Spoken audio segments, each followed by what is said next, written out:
के बेरिया, चर्चा के बेरिया शिव चर्चा के बेरिया, चर्चा के बेरिया शिव चर्चा के बेरिया। शिव गुरु डमरू बजबले हो शिव चर्चा के बेरिया, भोला बाबा डमरू बजबले हो शिव चर्चा के बेरिया।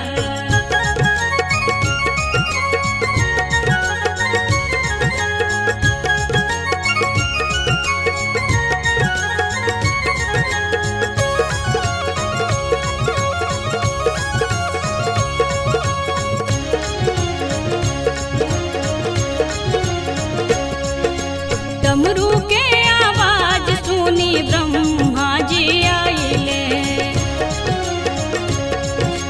डमरू के आवाज सुनी ब्रह्मा जी आइले, ब्रह्मा जी आइले हो ब्रह्मा जी आइले।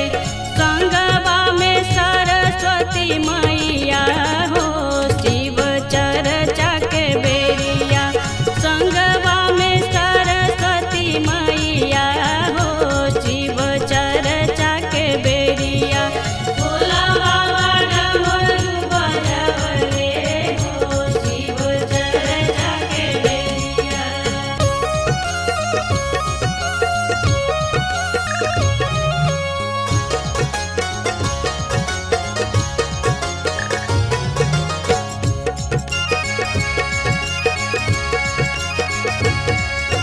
डमरू के आवाज सुनी विष्णु जी आइले,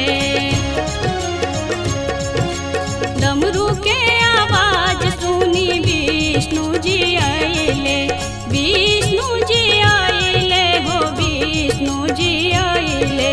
संगवा में लक्ष्मी मैया हो शिव चर्चा के बेरिया, संगवा में लक्ष्मी मैया हो शिव चर्चा के बेरिया।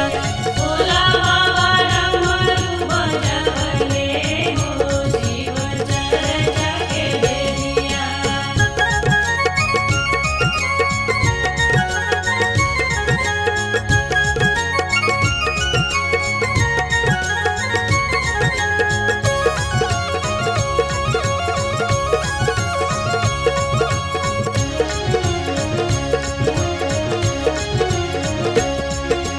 डमरू के आवाज सुनी हरेंद्र भैया आइले, डमरू